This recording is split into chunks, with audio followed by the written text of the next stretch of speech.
This afternoon, you're looking at a large grass fire that's burning near Eagle Mountain. This is on North Saginaw Road.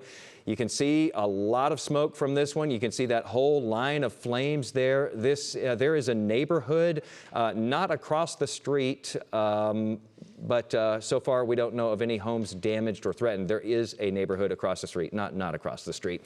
You could see a tractor just a moment ago going by the line of flames that's kind of marching across that field there.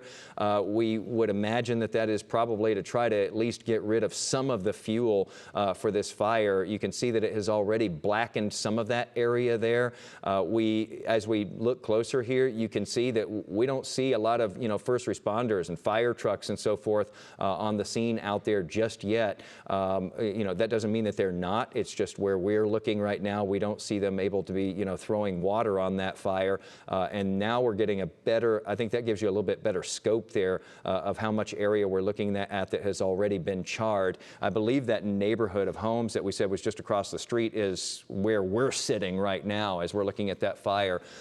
Kyle, I guess the good news there, if indeed the neighborhood is on this side of that, is that it looks from the wind there with the smoke that it's blowing it in the opposite direction, but you do still have some development in that direction as well. That's pretty sizable though. Yeah, the wind's from the south, so clearly we're looking north there because the smoke is traveling to the north with that breeze out of the south that we have going on there. So here's hoping they can get that thing under control because there is some, development on the kind of the north sides, the northeast sides.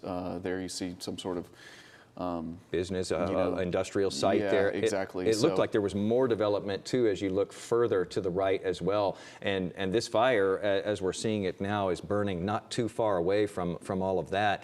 Kyle, we just take one look at that field out there. It looks like so many of the fields across North Texas right now that in places especially that haven't been hit by some of these showers that we've gotten in recent days.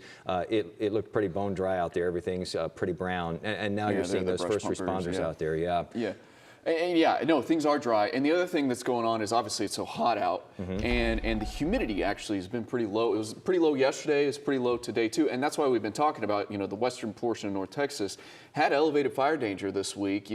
I know we've been talking about the heat and humidity, and that's certainly been there, but across kind of the western half of North Texas, it can get pretty dry, and it has been pretty dry. And it feels